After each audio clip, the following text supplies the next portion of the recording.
Everyone, welcome to a quick video of our Generate and Verify JSON Web Tokens plugin for Bubble. This plugin allows you to generate different JSON Web Tokens using different algorithms. So what is a JSON Web Token? A JSON Web Token is a form of authentication which is used by various third-party APIs. So for example, one application of ours uses Jitsi, which is a video meeting platform, and what they require is that for every meeting you have to authenticate using a JSON Web Token. And JSON Web Token allows you to take a piece of information which is in a JSON format and then to sign that and encrypt that using a key, and only using this key the hashed information can then be converted back into the real data, okay? And this plugin allows to do that all within from your Bubble application, generate them and also verify them, so kind of reverse the signing process. So again, what will this be needed for? Depends on the use case, but if any third-party application requires JSON Web Tokens, which there are quite a lot of, you can just use this in your Bubble application, generate a JWT for each use case or for each session or whatever, depending on what the application requires, and you can just use the resulting JSON Web Token. So enough introduction, let's jump right into it. So this is our demo editor here, and I'm just going to head over to my plugins tab here, and as you can see, this is the plugin that we're referring to here, JSON Web Token, and we have three actions. We have the generated JSON Web Token, verify the JSON Web Token, and generate a JSON Web Token with expiration and not before time, okay? And we're going to go through all of that in a second. So let's go back to design now, and we're going to use this predefined structure here. It's quite simple. We just have these four inputs here, and we have this button generate. We have an input here, and let's just go into it and see how we set that up. So under this button here, we have a workflow, okay, and we have to generate a JWT with expiration, not before time. So where do you find the three actions? You find them by going here into the click here to add an action, going to plugins, and we have our three actions here: generate a JWT, the second generate, and the verifies at the bottom. We have a lot of other plugins here installed, so it's a bit confusing, but we have these three are relevant for us, okay? And as you saw already, we have two different kinds of JWTs generating JWT actions, one with expiration and one without. So what's the difference? Well, quite simple. The one without just creates a JWT and you don't specify how long the JWT is valid after generating it. And if you want to define the expiration time and the not before time, what does not before time mean? It means the JWT won't be valid until this time has passed. So you can define, all right, I want to generate this JWT now, but it will only become valid in 10 minutes from now, as an example, and it will expire 30 minutes from now. So you can directly define the time frame within which the JWT will be valid and can be used. Again, depends on the use case, but you have these two options. So we have here to generate a JWT with expiration and not before time, okay? And as you can see, we have these five inputs required. First of all, the payload. The payload is the JSON, the basically information that you want to give or send over in the JWT, and then sign using the secret key. So that depends again what you want to save in the JWT. Sometimes it will be IDs, it will be user emails, or information you want to pass over. In this case, we have this predefined data here, which is just simple JSON with two key and value pairs.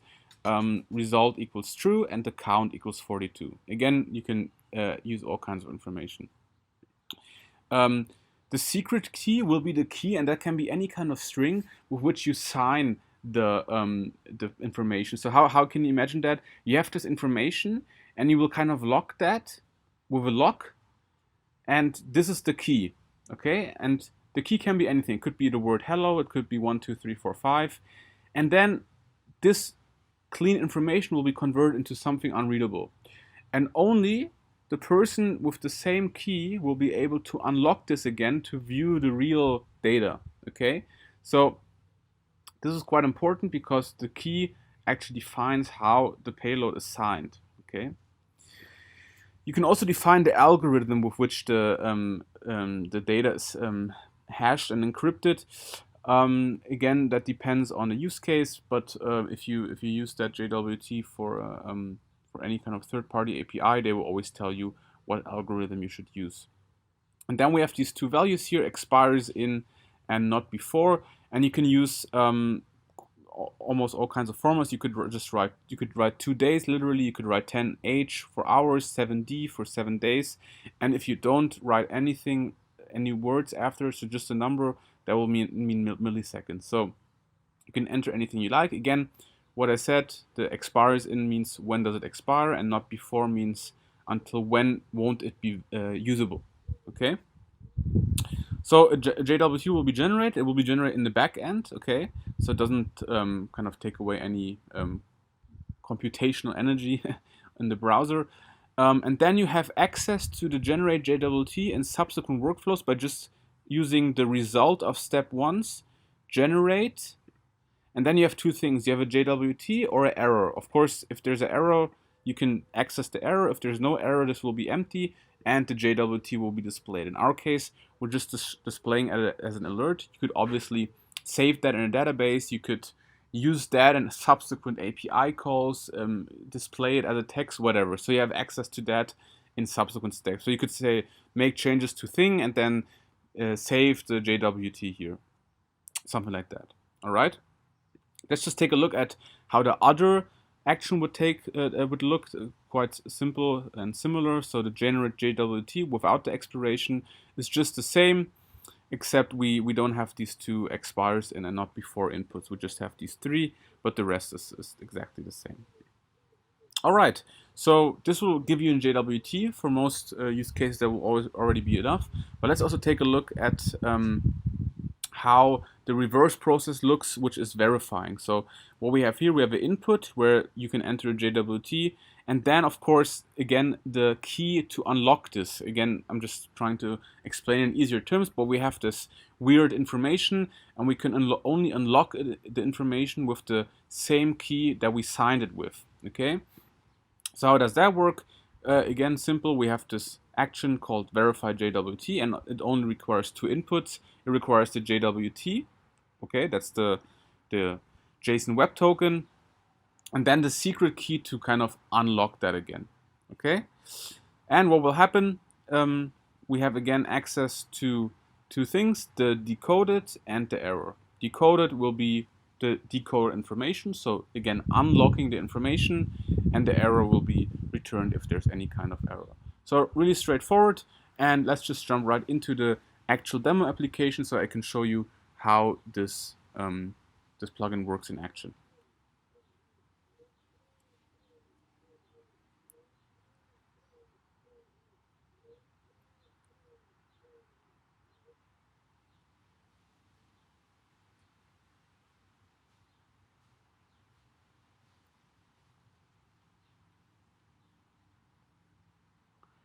All right, so we have our application here.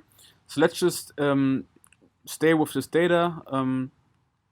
We have our expiration and not before. We can just leave that as it is. And we have our secret key. Let's actually change that to, I don't know, no code. All right. So let's go ahead and click generate using this algorithm, which I predefined already. Again, you could use a different one. Let's click generate, and we should be shown this alert at the top. Let's wait a second. Yep, here's the alert. That's our JSON Web Token. Let's just copy that. And you could now use this JSON Web Token in subsequent API calls, and it contains this information. Okay? So let's now just see if everything worked out. I'm going to enter this JSON Web Token here. Okay? And I'm going to try to verify it using our secret key hello, which is wrong. We should not be able to decode this JSON Web Token using hello as the secret key. Let's try that.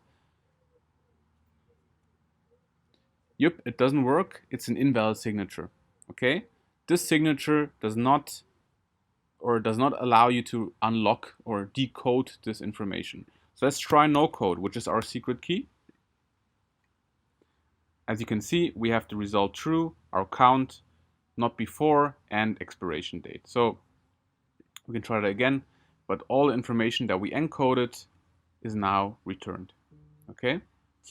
All right. So let's just do one small change here, just to show you that it's dynamic. So I'm gonna add a comma here, and let's add a third data point, which is gonna be, I don't know, name, and my name is Noel, which let's add it as a string. So we have a Boolean here now, we have an integer, and we have a string as value. Let's use a different secret key now. Let's use 5TO, okay?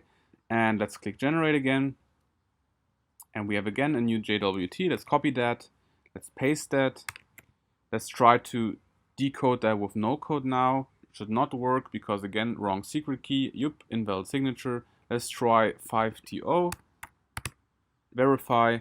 And we should get our data. Yup, and we have our name Noel here as well. The IIT, by the way, is just a kind of like an ID given to the JWT. Doesn't really have any significance in most cases. So yeah, quick and easy way to generate and verify JSON Web Tokens, all from within your Bubble application.